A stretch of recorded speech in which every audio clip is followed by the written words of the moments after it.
Hola, ¿qué tal? Bienvenidos a un nuevo podcast en Forbes Ecuador. Ahora vamos a hablar del Bitcoin y el mundo de las criptomonedas. ¿Existe una receta para el éxito? Podríamos preguntárselo al ChatGPT, pero mejor te traemos a los maestros Jedi de los negocios y te contamos cómo lo hicieron en Interview.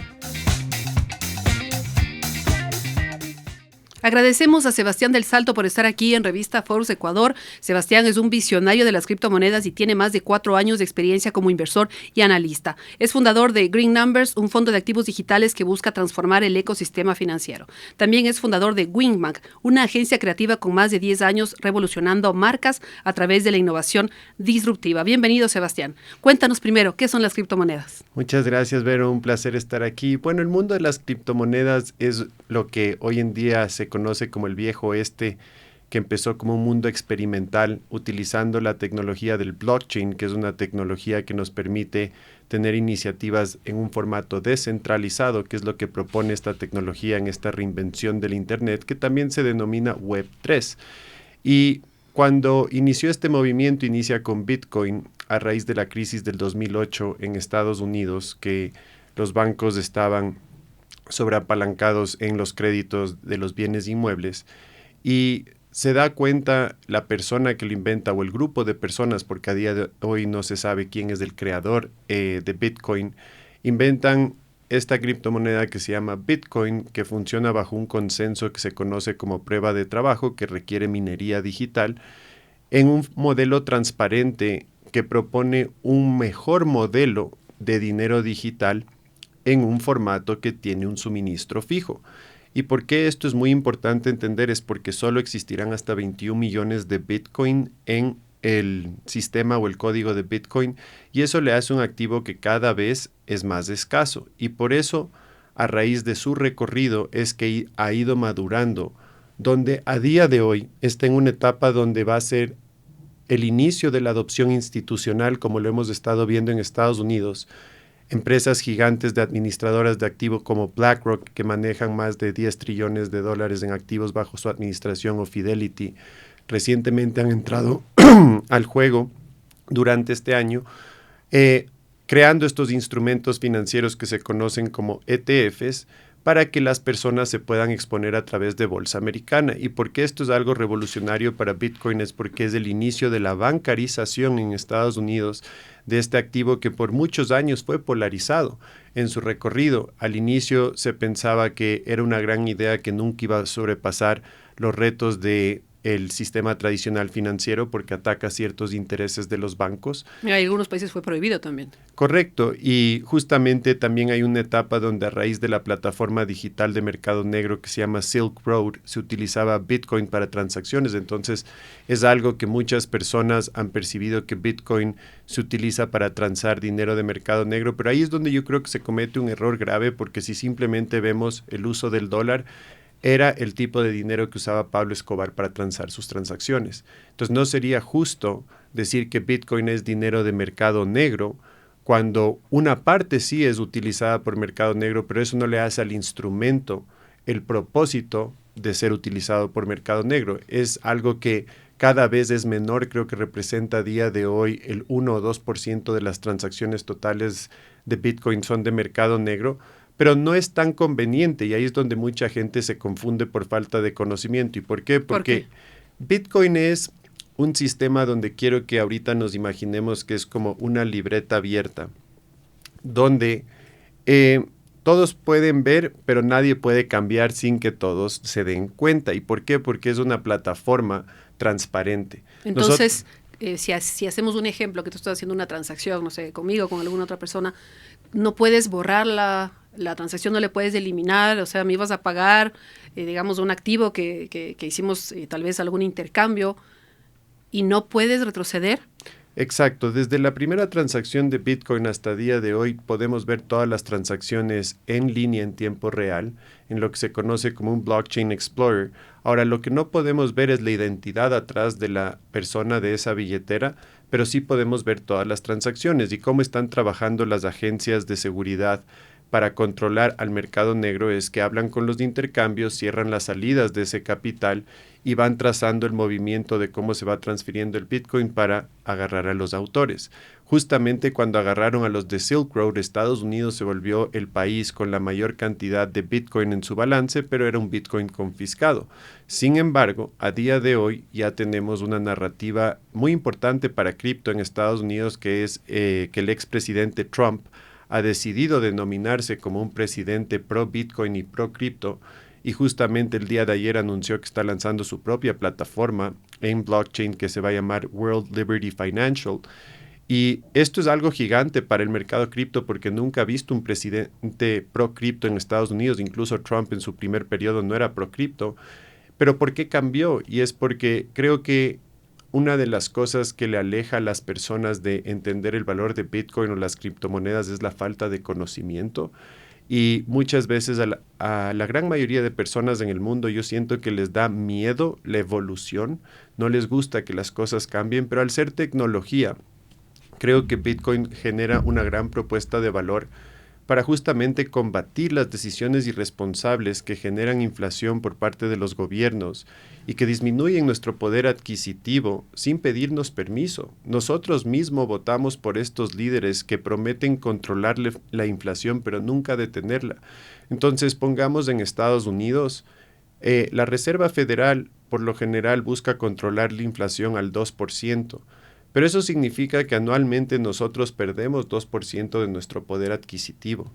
Y si no estamos hoy en día invirtiendo o generando ingresos superiores a ese porcentaje de inflación, entonces nuestro dinero vale menos y simplemente lo dejamos en el banco.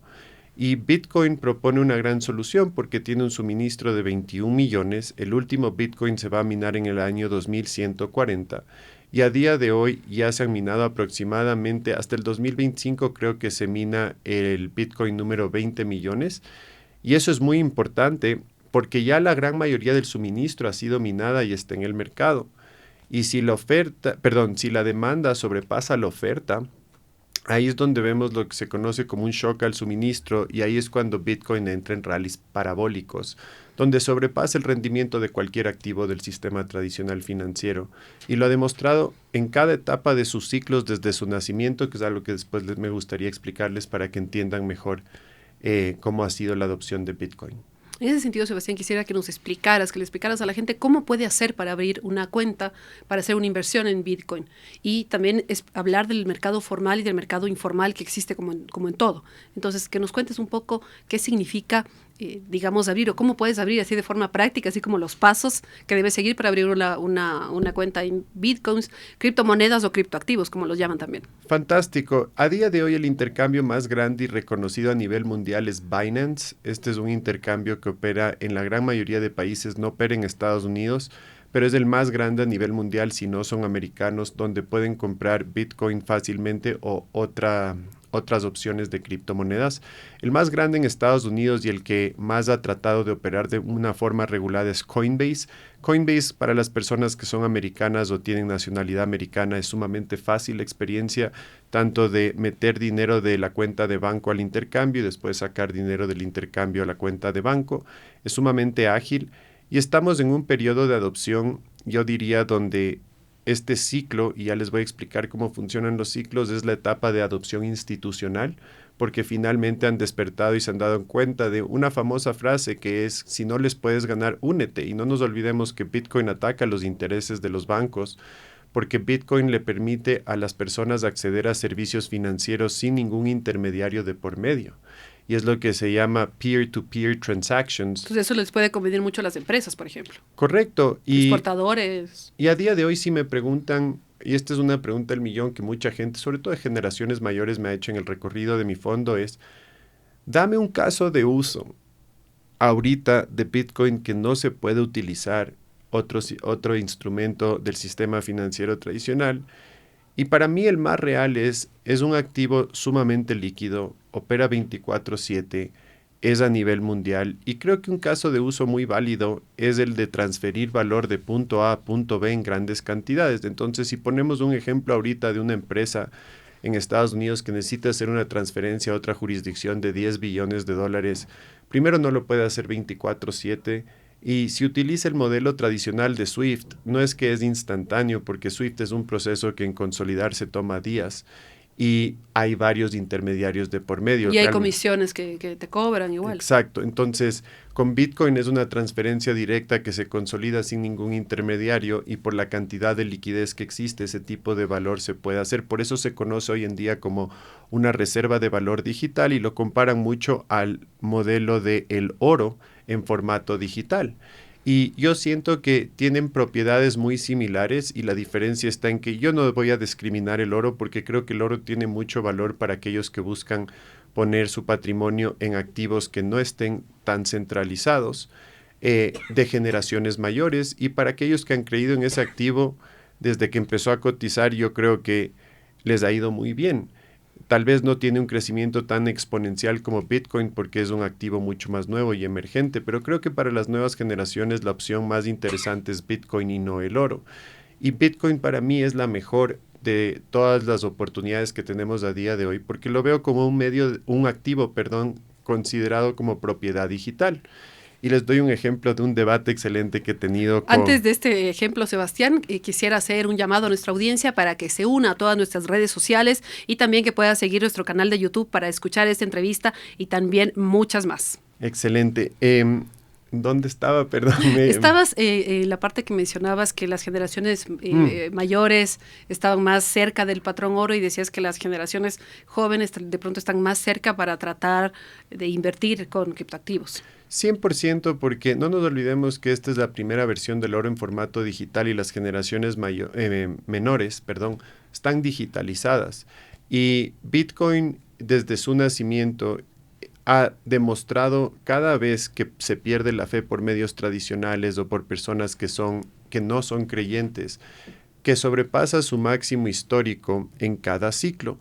Y esto es lo que yo quiero motivarle a la gente a entender para que entiendan primero por qué tantas personas pierden en el mundo de las criptomonedas y por qué hay personas que se han beneficiado de estos rallies parabólicos que se han visto en Bitcoin o el mercado cripto. Justo es lo que te iba a preguntar. Entonces, desde el inicio de Bitcoin, cuando se programa este código, se programa que cada cierta cantidad de bloques minados se desarrolle lo que se conoce como el Bitcoin halving, que básicamente cada vez que existe esta cantidad de bloques minados, se llega a un punto en el código de programación donde se dividen las recompensas a los mineros, que son los validadores de transacciones. Explícanos qué son los minadores. Los minadores básicamente lo que hacen es que son quienes alimentan a la plataforma de Bitcoin con supercomputadoras que pueden resolver problemas matemáticos súper complejos y una vez que resuelven el problema son beneficiados con un porcentaje o un pedacito de Bitcoin por aportar a la plataforma. Entonces, por encontrar lo que se está por vender o algo así. Véanlo como, esta es una forma simple de explicarlo. A día de hoy, si nosotros vamos a nuestra cuenta de banco, todas las transacciones disponibles para nosotros son solo las únicas.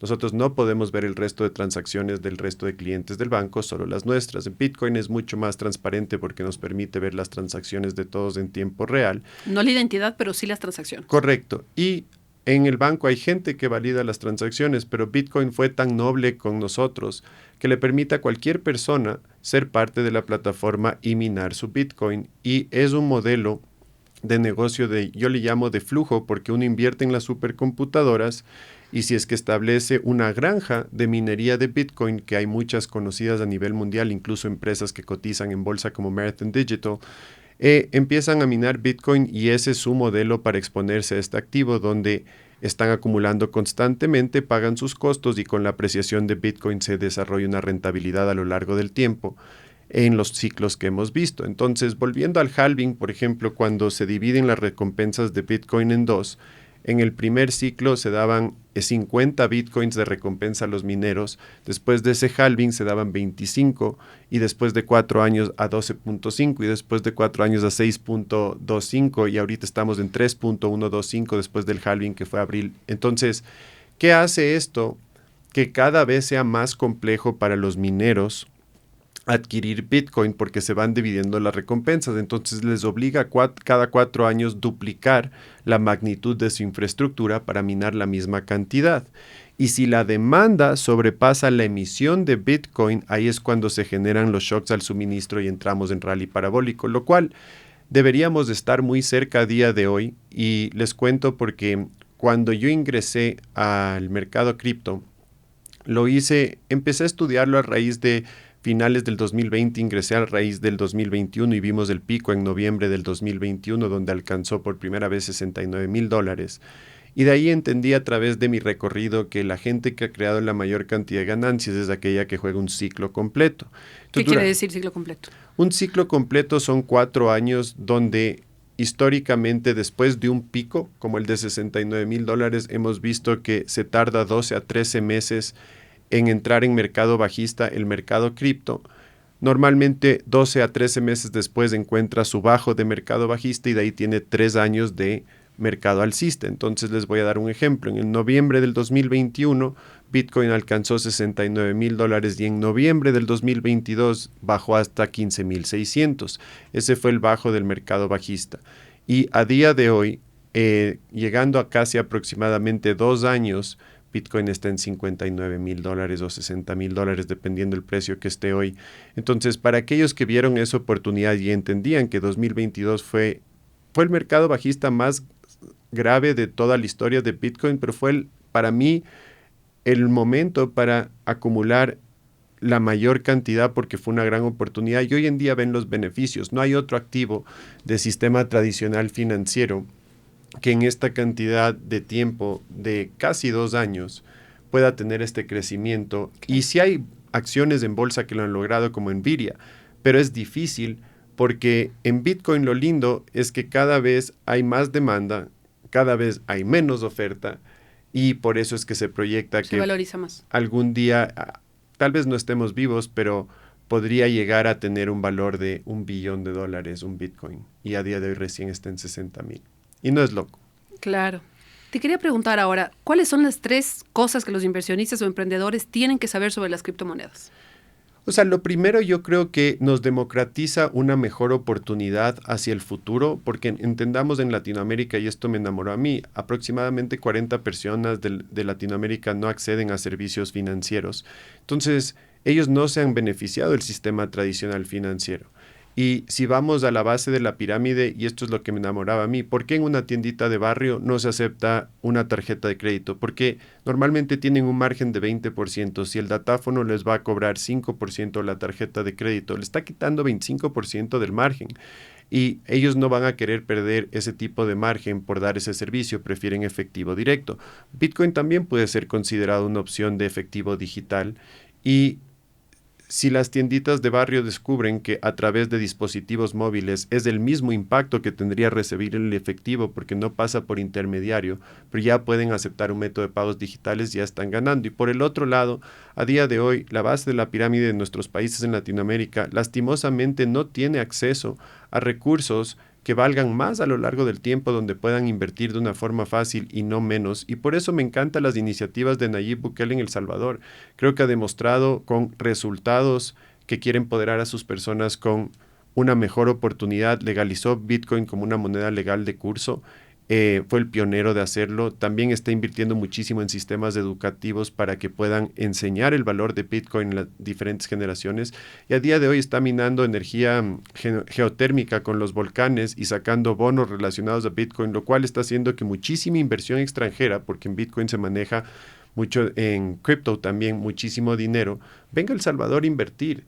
Y a día de hoy, hace poco anunció Bukele, creo que fue la semana pasada, que ya no va a solicitar más deuda externa porque ahora va a confiar más en su modelo de acumular un Bitcoin, que lo viene haciendo hace tiempo. Ya tienen más de 5,000 Bitcoins en su tesoro como país.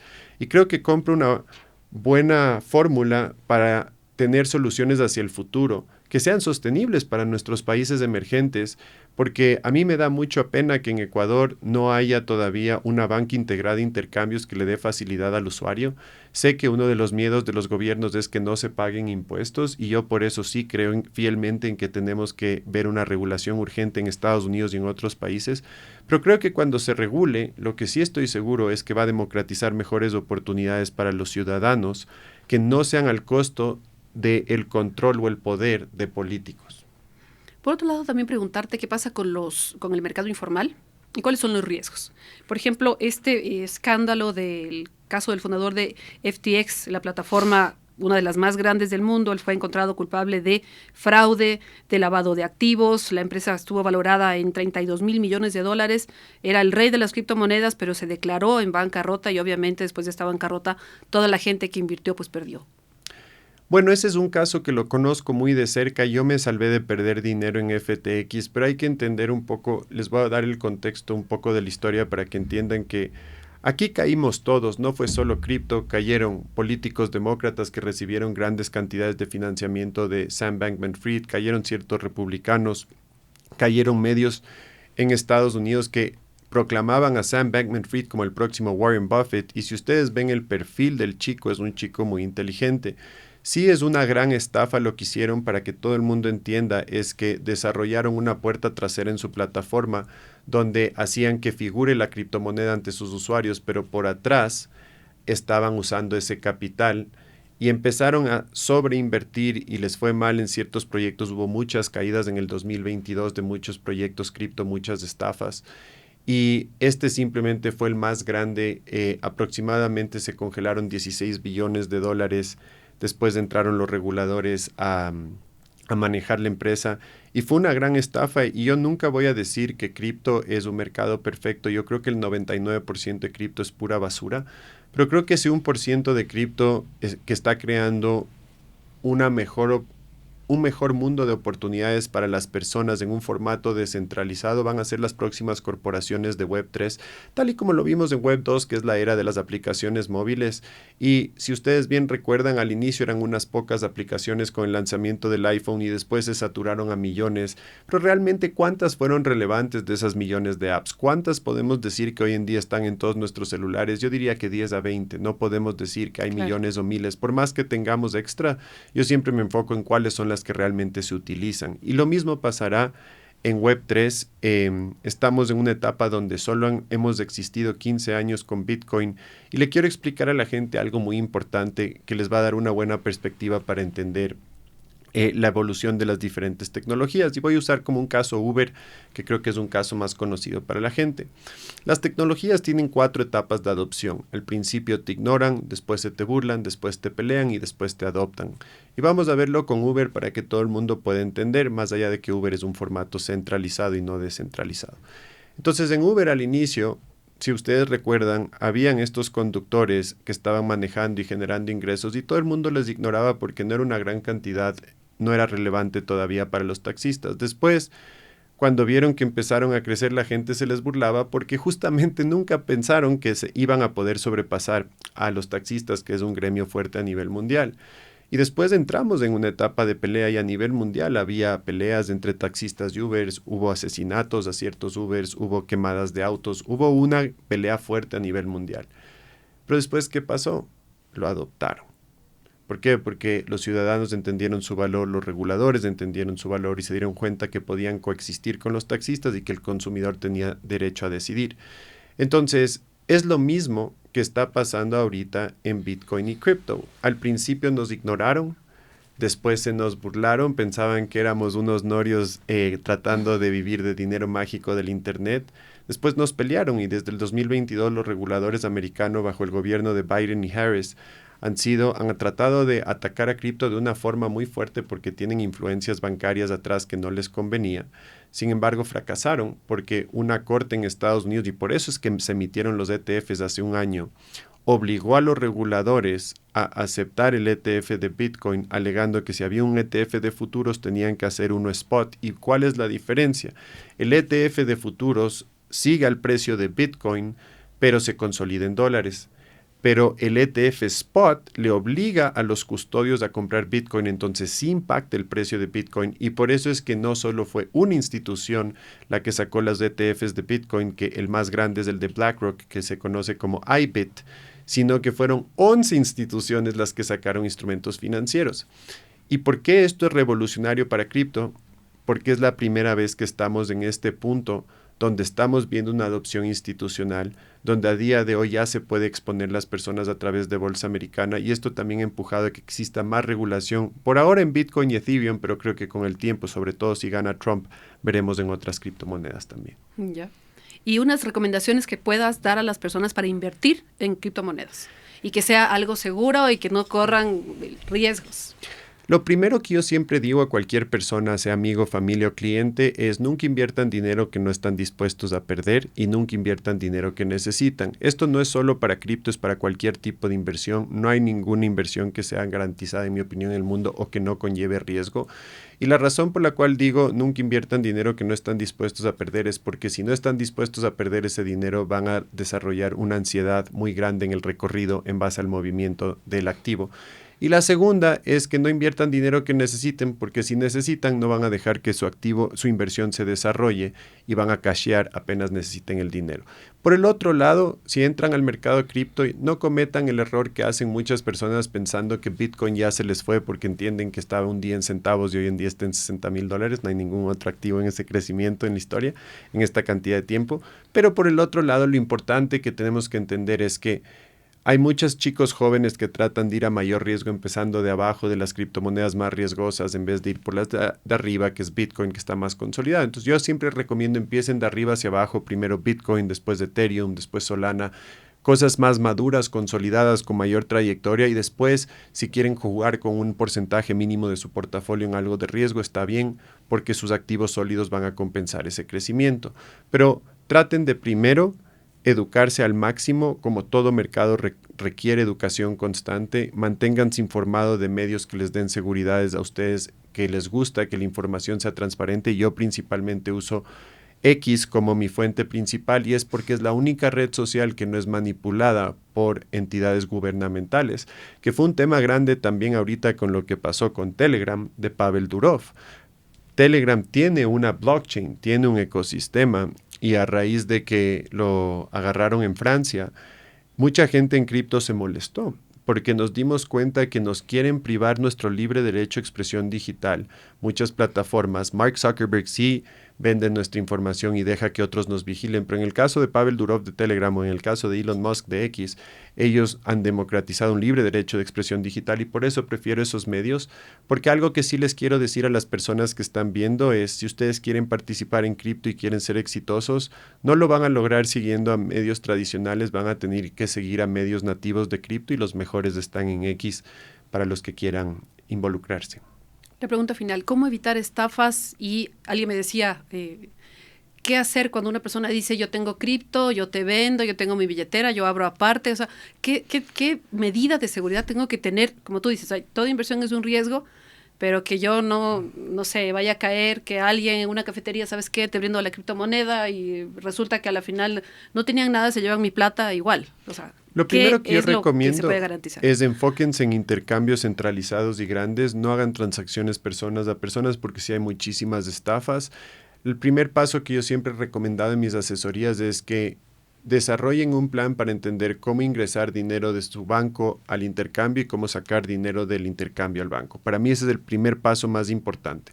El segundo es, esta es otra pregunta que mucha gente hace, es ¿dejo mi plata en el intercambio centralizado o lo muevo a una billetera descentralizada?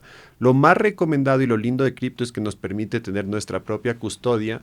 Entonces se recomienda comprar en intercambio centralizado y transferirle una billetera descentralizada. Hay un formato de billetera que se llama la billetera fría, que es como un USB en algunos formatos que uno no saca sus criptomonedas de la red, uno simplemente saca las llaves de esas criptomonedas, un modelo más seguro para evitar hacking. Y hay Tangem, hay Trezor, hay Ledger como algunas opciones, y también hay las billeteras descentralizadas de software que están en la nube. Uno tiene una clave única y siempre y cuando no comparte esa clave va a poder acceder a sus activos. Y la otra opción de dejarlo en el intercambio centralizado, a ver, quiero ser súper claro. Si son una persona nueva y no están con mucho dinero, no es una mala opción. Pero si tienen mucho dinero, recordemos que mientras que sus criptomonedas estén en ese intercambio, si ese intercambio llegaría a caer, tienen derecho a hacer uso de sus criptomonedas. Por eso se recomienda moverlas del intercambio, pero en el intercambio centralizado uno agarra las mejores tarifas. También hay que entender que no todas las criptomonedas están en intercambio centralizado, hay formatos descentralizados de compra, pero eso ya es para una conversación más específica. Yo creo que el fin de hoy, y esto es algo que me encantaría compartirles, es algo que hablaba previamente con el señor Carlos Mantilla, que le decía: históricamente en Bitcoin, las personas que han comprado Bitcoin y lo han aguantado por mínimo 4 años nunca han perdido. Y si ustedes ven la gráfica de Bitcoin desde nacimiento a día de hoy, se darán cuenta que Bitcoin cada 4 años sobrepasa su máximo histórico.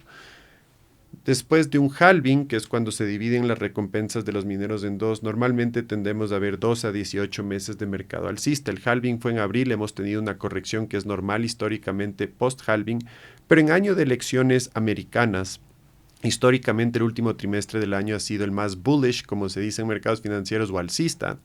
Y por eso es que yo creo que estamos muy cerca a posiblemente en los próximos 6 meses ver que Bitcoin por primera vez llega a 6 cifras, lo cual significaría que sobrepasaría $100,000.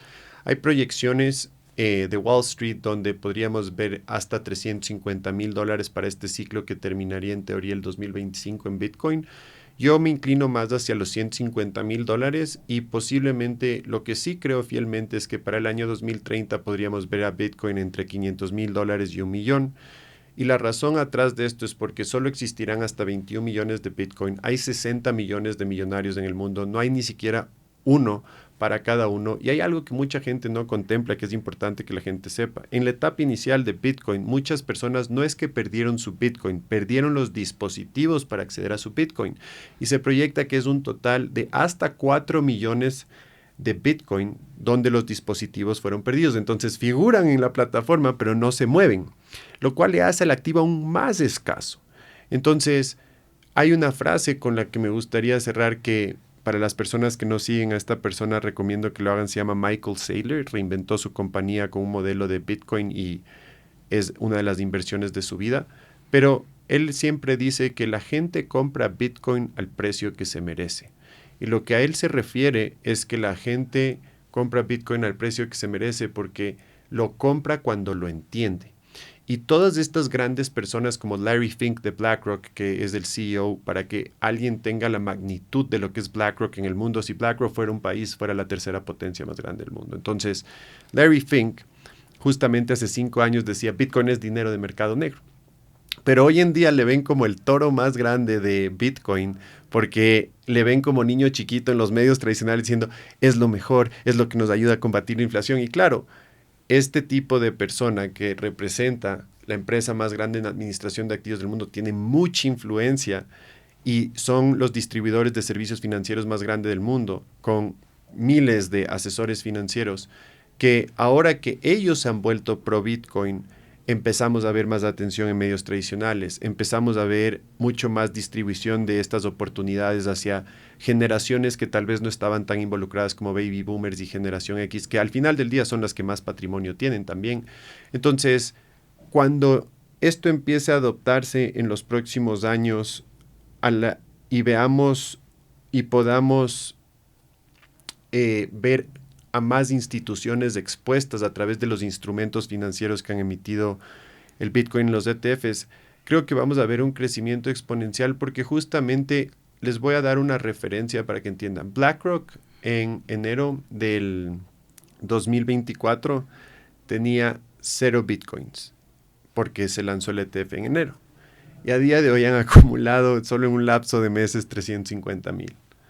O sea, quiero que entiendan que esto sobrepasa $25 billones en monto en solo 9 meses, lo cual demuestra el poder de BlackRock. Entonces, si ustedes solo cuantifican de aquí a 2030 ese tipo de velocidad, BlackRock para finales del 2025 ayer anunció que anhelan llegar al 10% del suministro de Bitcoin, lo cual les pondría en 2.1 millones de Bitcoins en su balance. Entonces, para las personas que están interesadas, recomiendo que 2 cosas. 1, si es que van a actuar, valdría la pena actuar antes de que las instituciones acaparen todo el Bitcoin disponible, porque no nos olvidemos que es un suministro fijo, no es que van a poder imprimir más como hacen los bancos centrales. Y dos, que mientras más tiempo lo tengan, mayor será el rendimiento de ese activo, y recomiendo mínimo horizontes a 4 o 5 años. Meterse para jugar a corto plazo no creo que es una figura ganadora en Bitcoin. Muchísimas gracias a Sebastián del Salto por acompañarnos en el podcast de Forbes Ecuador. Nos vemos muy pronto y no te olvides de seguir todas nuestras redes sociales y conectarte a los videos a través de nuestro canal de YouTube.